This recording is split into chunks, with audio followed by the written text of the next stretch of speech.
Hello everyone, welcome to my CG exam. Sunday को जो आपको टेस्ट मिला था पीडीएफ टेलीग्राम के थ्रू, उसका सॉल्यूशन हम देखने वाले हैं। अगर किसी अभी तक जिनको ये पीडीएफ नहीं मिल पाया है ना, वो जाइए टेलीग्राम में माय सीजी एग्जाम सर्च करिए या फिर डिस्क्रिप्शन में लिंक है, उस लिंक के थ्रू जाइए और ये टेस्ट का जो पीडीएफ है आपको मिल जाएगा। वहां से डाउनलोड करिए, 15 क्वेश्चन है और उसको अटेम्प्ट करिए। उसके बाद ये सॉल्यूशन का वीडियो है, इसमें हम सॉल्यूशन देख लेंगे। ये छत्तीसगढ़ का प्रशासन अकादमी है। अगर आप स्टेट सर्विस एग्जामिनेशन क्रैक करते हैं और यहां आपको ट्रेनिंग के लिए जाना है, ठीक है, मतलब स्टेट सर्विस एग्जामिनेशन क्रैक करने के बाद आपको जो फर्स्ट स्टेप है आपको यही सीखने मिलेगा। पहले प्रश्न की ओर चलता हूं। कल का जो पहला प्रश्न था कि इनमें से कौन सा पेनिनसुलर रिवर नहीं है भारत के, तो हाँ, क्वेश्चन गलत पढ़ा मैंने। Which of the following is the peninsular river of India, मतलब इनमें से कौन सा एक भारत की प्रायद्वीपीय नदी है। तो जो प्रायद्वीपीय पठार में फ्लो होती है वो नदी है कृष्णा। प्रायद्वीपीय किसे कहते हैं या पेनिनसुलर किसे कहते हैं, तो वो जगह जो तीन ओर से पानियों से घिरा हो तो उसको प्रायद्वीपीय कहते हैं। तो इंडिया के मैप में आप ध्यान से ये रीजन देखिए, ये वाला जो जगह है, इलाका है, ये जगह तीन ओर से पानी से घिरा हुआ है। ये वाला जो एरिया है, ये इसको मैं हाईलाइट कर देता हूँ, ये एरिया, ये तीन जगह से पानी से घिरा हुआ है। एक यहाँ अरेबियन सी से है ना, यहाँ बे ऑफ बंगाल, और इधर से ये तीन साइड से पानी से घिरा हुआ है। इस वजह से इसको बोलते हैं भारतीय प्रायद्वीपीय क्षेत्र। अब इस एरिया में जो जो नदी बहती है कौन कौन सी है, तो इधर आपको यहाँ पर कृष्णा नदी दिखाई देगा, कृष्णा दिखाई देगा, गोदावरी दिखाई देगा, कावेरी दिखाई देगा, महानदी दिखाई देगा। तो ये प्रमुख नदी है, ठीक। ये जो गंडक है और कोसी है, ये गंगा नदी की सहायक नदी है। आपको मैं मैप पे दिखाता हूँ, ये मैप, ये गंगा नदी है, ये गंगा नदी, देखिए ये है गंगा नदी। अब इस गंगा नदी में ये कोसी आपको दिखाई दे रहा है, यहाँ से आपको गंडक दिखाई दे रहा है ना। तो ये सब गंगा नदी की सहायक नदी है। गंगा नदी की और जो मेजर ट्रिब्यूटरीज हैं वो मैं आपको लिस्ट यहाँ पर दे दिया हूँ, इसको आपको नाम याद करना ही है, ठीक है। गोमती हो गया, घाघरा हो गया, शारदा हो गया, ठीक, गंडक हो गया, कोसी हो गया, सोन रिवर हो गया, रिहंद हो गई, ये सब गंगा नदी की सहायक नदी है। तो इसका लिस्ट आपको याद रख लेना। अब जो गंडक या गंडकी रिवर है ना, उसको नारायणी रिवर भी कहते हैं, ये नेपाल से निकलती है, ठीक। सो पहले का आंसर है कृष्णा। दूसरे क्वेश्चन की ओर चलते हैं। इनमें से कौन सा जो है, which of the following is the most important raw material for generation of power in India. तो नो डाउट भारत में कोयला है। भारत में जो भी पावर जनरेशन होता है वो कोयले के थ्रू ही होता है, ठीक। हमारे यहाँ उतने खनिज तेल नहीं है, उतने प्राकृतिक गैस और उतने यूरेनियम के भंडार नहीं है, इसलिए जो हमारे यहाँ ट्रेडिशनली जो चल रहा है वो है कोयला। कोयले से हम लोग पावर जनरेशन करते हैं। छत्तीसगढ़ मेजर स्टेट में आता है भारत के संदर्भ में, कि छत्तीसगढ़ में बहुत सारे कोयले निकलते हैं ना, कोयले के बहुत भंडार हैं, ठीक। इवन छत्तीसगढ़ का प्रोडक्शन टॉप में है, ये भी याद रखना। अब आप लोग लिस्ट बना लेना कि कौन कौन से राज्य हैं जहां कोयले का प्रोडक्शन है। तो मैं एक आपको बता दूं, जैसे झारखंड हो गया, वेस्ट बंगाल हो गया, ये सब आप लिस्ट देख लेना। खनिज तेल का भी लिस्ट बना लेना, जैसे मुंबई हाई हो गया, है ना, ये सब लिस्ट बना लेना।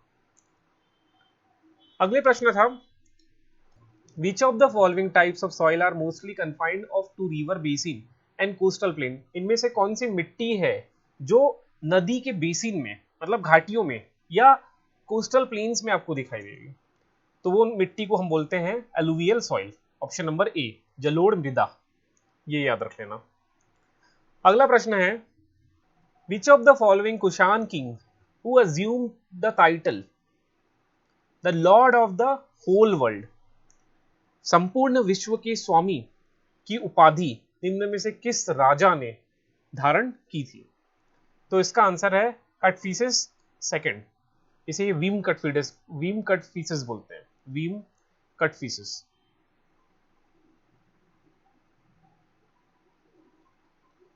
ये याद रख लेना।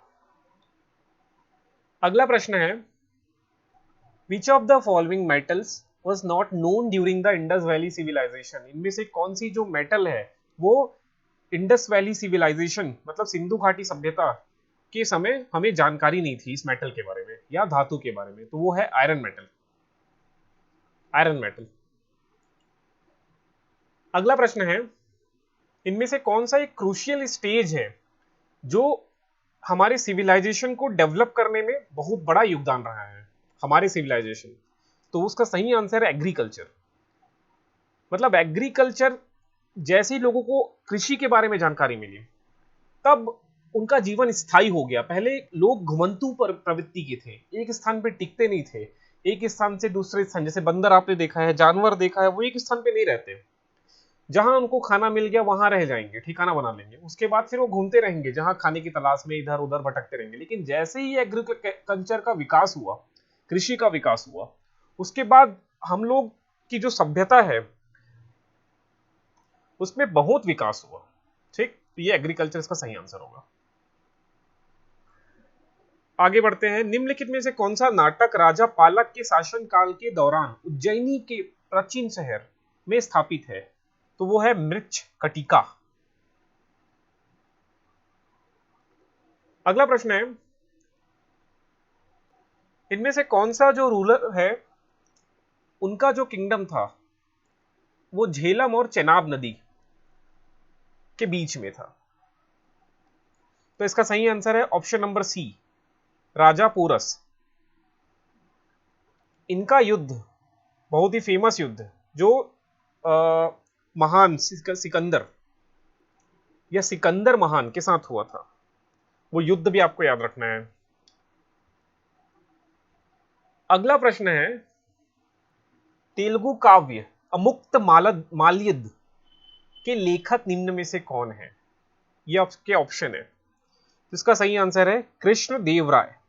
अब आप एक काम करिए, सबसे पहले कृष्ण देव राय ने जो जो काव्य लिखे हैं या जो जो उन्होंने बुक लिखे हैं, उस बुक के टाइटल का जो नाम है या बुक का नाम है वो आप लिस्ट बना लो, वो एग्जाम में जरूर बन आएगा, एग्जाम में आने की चांसेस काफी है।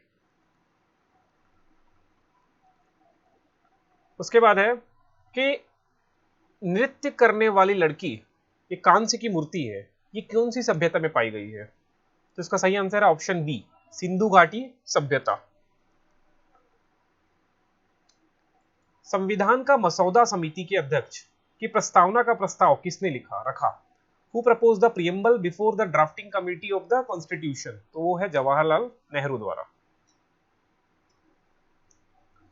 उसके बाद अगला प्रश्न है, भारतीय संविधान में वर्णित मौलिक अधिकारों का संरक्षक कौन है? ठीक है, कौन गार्जियन है फंडामेंटल राइट्स का? तो वो है सुप्रीम कोर्ट। सुप्रीम कोर्ट हमारी फंडामेंटल राइट्स की रक्षक है, ये सब याद रखना। अगला प्रश्न है छत्तीसगढ़ से है, इनमें से कौन सा कथन गलत है?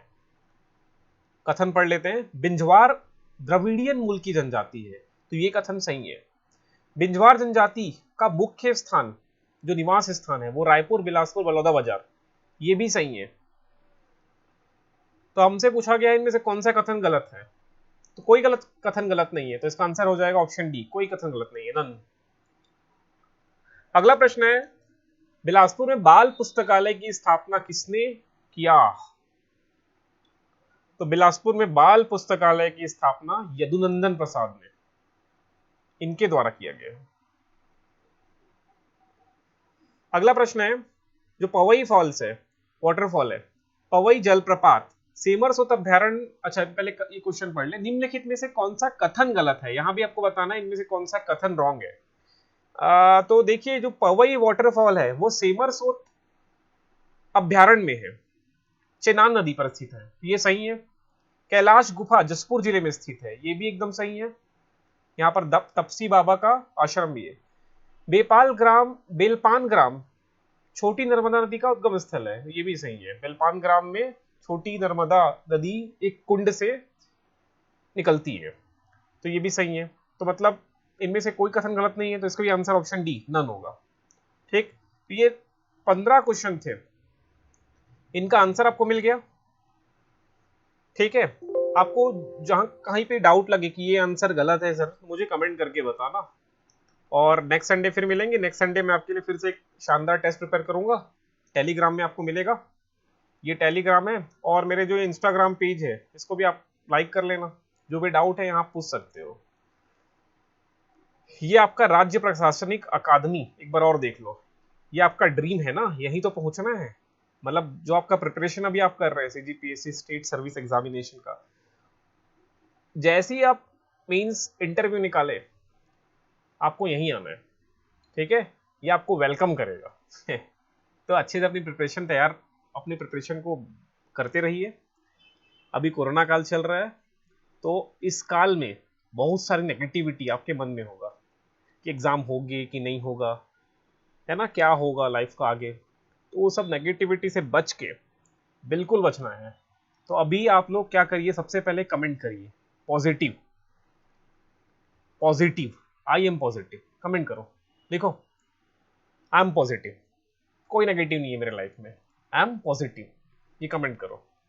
और ये कमेंट करने के बाद ना रियली में आपको फील होगा कि हाँ यार मैं पॉजिटिव हूँ एग्जाम क्रैक करने के लिए। ठीक, तो चलिए वीडियो खत्म करते हैं। जो जहां भी आपको डाउट होगा ना मुझे कमेंट करना, और अपनी प्रिपरेशन जारी रखना। जो भी आपकी ड्रीम है, जहां भी आपको जाना है, जिस एग्जाम को क्रैक करना है, उसके लिए सबसे जो फर्स्ट स्टेप होता है ना किसी भी एग्जाम को क्रैक होने करने का, तो सबसे फर्स्ट स्टेप होता है पॉजिटिविटी। आप कितने पॉजिटिव हैं, आप कितने सकारात्मक सोच रखते हैं उस एग्जाम के लिए, अपने ड्रीम के लिए। बस यहीं से स्टार्ट होती है प्रिपरेशन। इसके बाद आपको रूटीन फॉलो करना है। ठीक, चलिए मिलेंगे नेक्स्ट वीडियो में।